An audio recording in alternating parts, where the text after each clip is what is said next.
ಭಾಗ್ಯ ಸ್ಥಾನದಲ್ಲಿರುವಂತಹ ನನ್ನ ಈ ಸೂತನನ್ನ ಕಡಿದು ಕೊಂದುಬಿಟ್ಟ.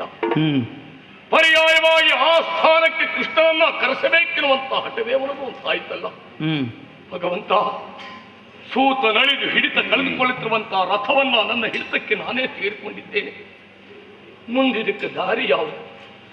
ನನ್ನ ವಿವೇಕವೇ ಹೆಚ್ಚಾಗಿ ಹೋಯಿತು. ಭಗವಂತ, ನಿನ್ನ ನಿರ್ದೇಶನ ಅನುಗ್ರಹದ ಮೇರೆಗೆ ಅಲ್ವೇ ಈ ತುಡುಗವನ್ನ ಬೆಂಬತ್ತಿ ಬಂದವು ನಾನು. ಈ ಹಯವನ್ನ ಬಿಡಿಸಿಕೊಳ್ಳಿಕ್ಕಾಗ್ಲಿಲ್ಲ ಅಂತಾದ್ರೆ ಧರ್ಮರಾಯನ ಧರ್ಮ ಸಂಕಲ್ಪನ ಅಶ್ವಮೇಧ ಸಂಪೂರ್ಣ ಬಗೆಯಂತು. ಭಗವಂತ, ಖಂಡಿತ ನಾನಂತೂ ಹೊರಗೆ ಬಾ, ಸಹಾಯಕನಾಗಿ ಬಾ, ಹೊರಗೆ ಬಾ ಭಗವಂತ, ಬಾ ಬಾ. ಬಂದನು ದೇವರ ದೇವಾ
ಸಂಜೀವ ಇಂದ್ರನಂದನ ಭಾವ ಶರಣ ಸಂಜೀವ ನೀಲ ಮೇಘ ನಿಭಾಂಗ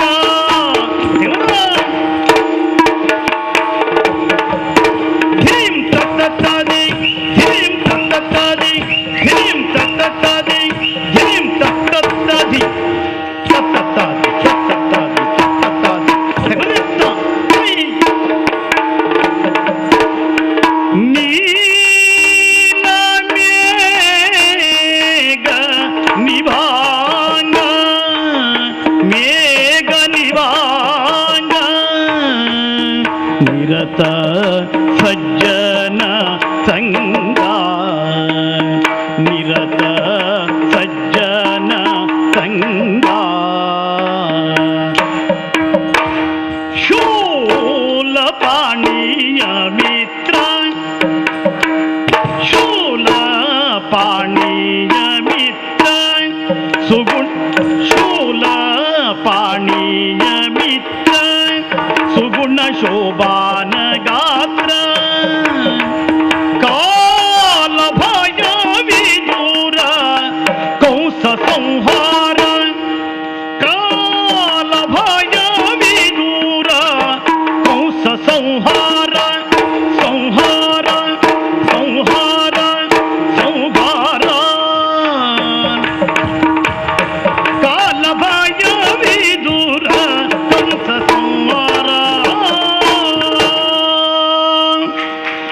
ದೇವೋತ್ತಮ ದೇವತಾ ಸಾರ್ವಭೌಮ ಅಖಿಲಾಂಡ ಕೋಟಿ ಬ್ರಹ್ಮಾಂಡ ನಾಯಕ ದೇವರು ಓಲಗ ಕೊಟ್ಟಂತ ವಿಚಾರ. ಯಾಕೆ ಈ ಹೊಗಳಿಕೆಯ ಮಾತು ಈ ಸಮಯದಲ್ಲಿ?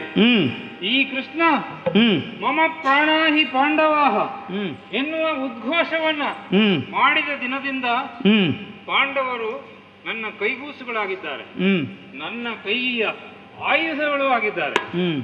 ಆದರೆ ಇವತ್ತಿನ ಪರಿಸ್ಥಿತಿ ನೋಡಿ, ಸುಧನ್ವನಿಂದ ಹತತ್ರಾಣಿಯಾಗಿ ಅರ್ಜುನನಿದ್ದಾನೆ, ಪಾಂಡವರು ಕಂಗೆಟ್ಟಿದ್ದಾರೆ. ಹೀಗಾಗಿ ಈ ಸಮಯದಲ್ಲಿ ಈ ರಂಗಸ್ಥಳದ ಪ್ರವೇಶ ನನಗೆ ಅನಿವಾರ್ಯವಾಯಿತು. ಕಾರಣ ವಹಿಸಿಕೊಂಡ ಕೆಲಸವು ನನ್ನ ನಿರ್ದೇಶನದಂತೆ ನಿರ್ವಿವಾದವಾಗಿ ನಿರ್ವಿಘ್ನವಾಗಿ ನಡೆಯಬೇಕಲ್ಲ.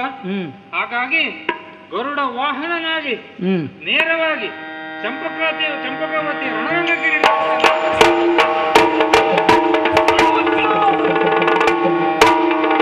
ಬಳಿಕ ಚರಣಕ್ಕೆ ಮಣಿದ ಪಾರ್ಥನ ಸೆಳೆದು ಬಿಗಿದಪ್ಪುತ್ತಲೀ ತಾರಥದೊಳಗೆ ಕುಳಿತಶ್ವಗಳ ವಾಗೆಯ ಕೊಂಡ ಆಹರಿಯೂ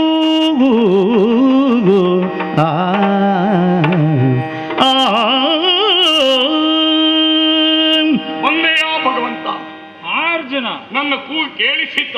ಖಂಡಿತವಾಗಿ ಕೇಳಿಸಿದ್ದಕ್ಕಲ್ಲವೇ? ಬರಬೇಕಾದವರು ಬಂದ್ರೇನೆ ಆಗಬೇಕಾದ ಸರಿಯಾಗಿ ಆಗ್ತಾರೆ. ಹೌದು.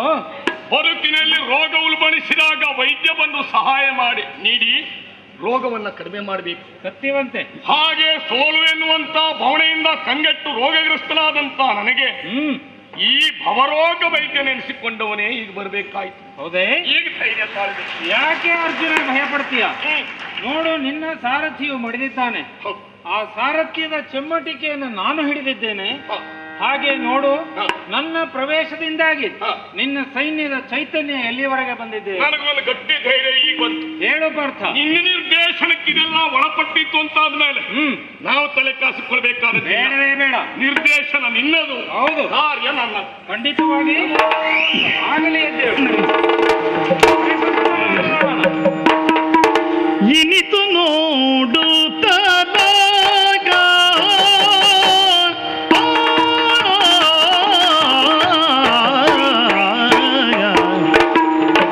ಇನಿತು ನೋಡುತ್ತಲಾಗ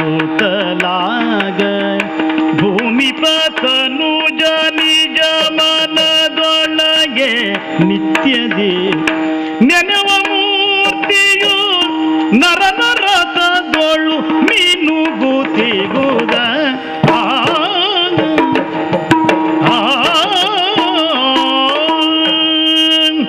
ಪುಂಖಾನುಪುಂಖವಾಗಿ ಪ್ರಯೋಗಿಸುವ ಶರಗಳಿಂದ ಕಾರ್ಗತ್ತಲ ಕವಿದಂತ ರಣಕ್ಷೇತ್ರದಲ್ಲಿ ಒಮ್ಮೆಲೆ ಕೋಟಿ ಸೂರ್ಯರ ಪ್ರಭೆ ಹತಪತಿತ ಪ್ರಾಯವಾಗಿ ಬಿದ್ದಂತ ನರನ ಸೇನೆಯಲ್ಲಿ ಏನು ಒಂದು ರೀತಿಯ ಚೈತನ್ಯ. ಹಾಗಾದ್ರೆ ನಿಶ್ಚೇಷ್ಟಿತವಾಗಿ ಬಿದ್ದಂತ ಸೈನ್ಯದಲ್ಲಿ ಮತ್ತೆ ಚೈತನ್ಯ ಬಂತು ಅಂತಾದ್ರೆ ಚೈತನ್ಯ ಮೂರ್ತಿಯಾದಂತ ಕೃಷ್ಣನೇ ಬಂದಿರಬೇಕು. ಹೌದು, ಕೃಷ್ಣ ಬಂದ. ಬಹಳ ದಿನಗಳ ನಮ್ಮವರ ಆಸೆ ಅದೇ ಅಲ್ಲವೇ? ಹೃದಯ ಮಂದಿರದಲ್ಲಿ ಆರಾಧಿಸಿ ಪೂಜಿಸುವ ಆ ಕೃಷ್ಣನನ್ನ ಕಾಣಬೇಕು ಎಂದು ನನ್ನ ತಂಗಿಗೆ ಕೊಟ್ಟಂತ ಮಾತು ಈಡೇರಿತು. ಆ ಮಾತಿಗೆ ಕೊಟ್ಟ ಆ ಮಾತು ಆಯ್ತೆ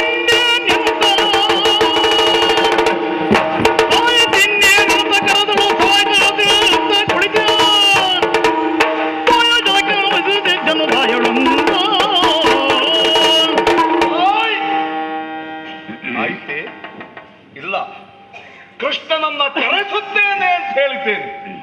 ಕರೆಸುವ ಮಾತು ಆಯ್ತು. ಆಮೇಲೆ ಅಮ್ಮ ಕೇಳಿದಳಲ್ಲ, ಕೃಷ್ಣ ಬಂದರೆ ಏನು ಮಾಡುತ್ತೀಯ ಮಗನೇ ಎಂದು.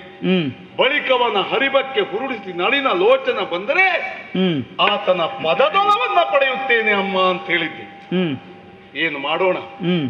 ಕೃಷ್ಣನನ್ನ ಹೋಗಿ ಪೂಜಿಸುವುದಕ್ಕೆ ಈಗ ನಮಗೆ ಅಧಿಕಾರ ಇಲ್ವಲ್ಲ. ಯಾಕೆಂದ್ರೆ ಪಾರ್ಥನ ಬೆಂಗಾವಲಿಗಾಗಿ ಬಂದವ. ನನ್ನ ಮನಸ್ಸು ಒಮ್ಮೊಮ್ಮೆ ಬಯಸುವುದು ನಾನೊಬ್ಬ ಚಂಪಕಾ ನಾಡಿನ ಪ್ರಜೆಯಾಗುವ ಬದಲು ಗೋಕುಲದಲ್ಲಿ ಒಂದು ಗೋವಾಗಿ ಹುಟ್ಟಿದ್ರೆ ಎಷ್ಟು ಕಾಲ ಕೃಷ್ಣ ನನ್ನ ಮೈ ನೇವರಿಸುತ್ತಿದ್ದ. ಒಂದು ಗೋಪಿಕಾ ಸ್ತ್ರೀ ಆಗಿದ್ದರೆ ಹ್ಮ್ ಕೃಷ್ಣನ ಒಡನಾಟದಿಂದ ಜನ್ಮ ಸಾರ್ಥಕ ಪಡೆಯಬಹುದಿತ್ತು. ಹ್ಮ್ ಅಲ್ಲ, ಯಮುನೆಯ ತಡಿಯಲ್ಲಿ ಒಂದು ಮಣಲಾಗಿದ್ದರೆ ಹ್ಮ್ ಕೃಷ್ಣನ ಪಾದಸ್ಪರ್ಶದಿಂದ ಪುನೀತನಾಗಬಹುದಿತ್ತು. ಹ್ಮ್ ಒಂದು ತುಳಸಿಯ ಕುಡಿಯಾಗಿದ್ದರೆ ಹ್ಮ್ ಹಾರವಾಗಿ ಕೃಷ್ಣನ ಕೊರಳನ್ನ ಅಲಂಕರಿಸಬಹುದಿತ್ತು. ಹ್ಮ್ ಆ ಭಾಗ್ಯದಿಂದ ನಾನು ವಂಚಿತನಾಗಿರಬಹುದು. ಹ್ಮ್ ಆದರೂ ಹ್ಮ್ ಕಾರ್ಯದ ಕಂಕಣ ಹೊತ್ತು ನಾನು ಕಾರ್ಯೋನ್ಮುಖನಾಗಿರುವಾಗಲೇ ಕೃಷ್ಣನನ್ನ ಕರೆಸಿದೆ ಅಂತಾದ್ರೆ ಹ್ಮ್ ನನ್ನ ಗಂಡುತನ ಸಾರ್ಥಕವಾಯಿತು. ಹ್ಮ್ ಕ್ಷೇತ್ರ ನ್ಯಾಯೇನ ಕೃಷ್ಣನನ್ನ ಪೂಜಿಸಿ ನನ್ನ ಅನಿಸದ್ದನ್ನ ಅವನಿಗೆ ತಿಳಿಸ್ತೇನೆ. ಜಯ ರುಕ್ಮಿಣಿ ರಮಣ ವಂದಿತ ಜನೋದ್ಧರಣ ಜಯ ಜಯಾಘವಿದೂರ ಸರಸ ಸದ್ಗುಣ ಸಾರ ಜಯ ಸಿತಾಂಬುಜ ನೇತ್ರ ಸುರನಿಕರ ನುತು ಪಾತ್ರ ಜಯ ಗಿರೀಶ ಮಿತ್ರ ಜಯ ಜಯಾನತ ಬಂಧು ಜಯ ಕರುಣಾ ಸಿಂಧು ಜಯ ಸುಜನ ಜನ ಬಂಧು ಜಯ ವದನ ಶರದೇಂದು ಜಯ ಭವಾಬ್ದಿಗೆ ಸಂದು ಭವದಿ ಮುಳುಗಿಗೆ ನಿಂದು ಜಯತು ಜಯತು ಜಯತೆನುತಿರ್ದ ಆಸುಧನ್ಮೋ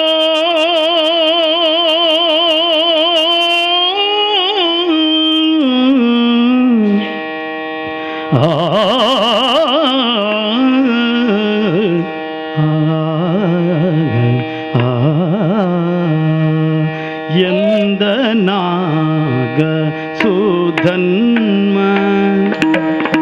ಶ್ರೀ ಗೋವಿಂದ ಲಾಲಿಸೋ ಎಂದ ನಾಗ ಸುಧನ್ಮ ಶ್ರೀ ಗೋವಿಂದ ಲಾಲಿಸು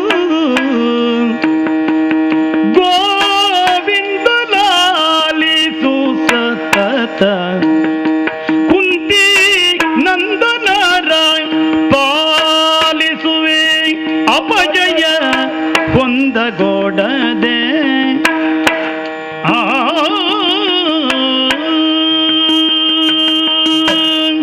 ಓ ಕೃಷ್ಣ, ಈ ಹೊತ್ತು ನೀನು ಚಂಪಕಾನಾಡಿನವರೆಗೆ ಬಂದಿದ್ದೀಯ. ಯಾರಿಗಾಗಿ ಬಂದದ್ದು ಎನ್ನುವುದು ನನಗೆ ಅರ್ಥ ಆಗಿದೆ ದೇವ. ಮಮ ಪ್ರಾಣ ಹಿ ಪಾಂಡವಾಹ ಎಂಬುದಾಗಿ ಹೇಳಿದವ ನಿನ್ನ ಅತ್ತೆಯಲ್ಲಿ ತನ್ನ ಪ್ರಾಣದಂತೆ ಪಾಂಡವರನ್ನ ಕಾಪಾಡುತ್ತೇನೆ ಎನ್ನ ನಿನಗೆ ಅರ್ಜುನಿಗಾದ ಸೋಲನ್ನ ನೋಡಿ ಅವನ ರಕ್ಷಿಸುವುದಕ್ಕಾಗಿ ಇಲ್ಲಿಯವರೆಗೆ ಬಂದಿದ್ದೀಯಾ ಎನ್ನುವುದು ನನಗೆ ಅರ್ಥ ಆಯ್ತು. ಆದ್ರೆ ದುರ್ದೈವ, ಅಷ್ಟು ಕಾಲ ನಿನ್ನ ಒಡನಾಟ ಮಾಡಿದ್ರು ಅವನಿಗೆ ಮಾತ್ರ ಅರ್ಥ ಆಗ್ಲಿಲ್ಲ. ಅರ್ಥ ಆದದ್ದೇ ಆದ್ರೆ ಗಂಡುತನದ ಒಂದು ಪ್ರತಿಜ್ಞೆ ಮಾಡಬೇಕು. ಮೂರು ಬಾಣನೆ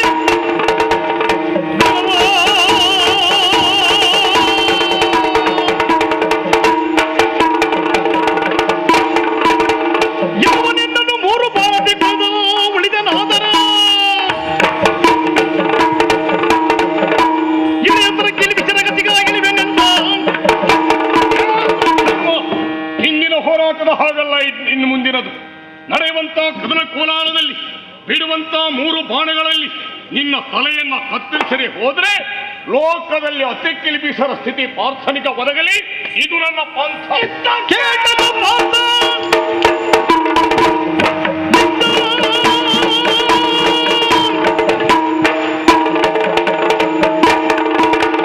ಎಂಬ ಕೇಳುವ ಪಾಪ ನೀನು ಮತ್ತ ಮೂರರ ಕತ್ತರಿಸಿದರೆ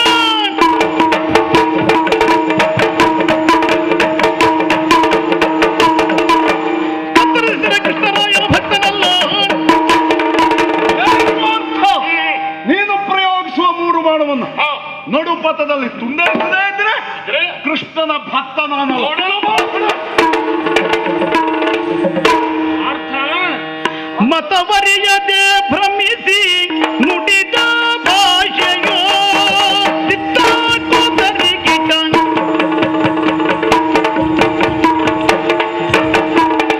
ಮತವರಿಯದೆ ಭ್ರಮಿಸಿ ನುಡಿದ ಭಾಷೆಯು ಜಯದ್ರತನ ಕತೆ ಬಂದ್ವದಗೀತಲ್ಲ. ಜಯದ್ರತನ ಕತೆ ಬಂದ್ವದಗೀತಲ್ಲ. ಅತಿ ಸತ್ಯ ಸಂದ ಸೂಂದ್ರತ ಸಾಗಸಿ ಗಣಿತ ಅತಿ ಸತ್ಯ ಸಂದ ಸೂಂದ್ರತ ಸಾಗಸಿ ಗಣಿತ ಮತಿಸುವ ದಾರಿಗಳ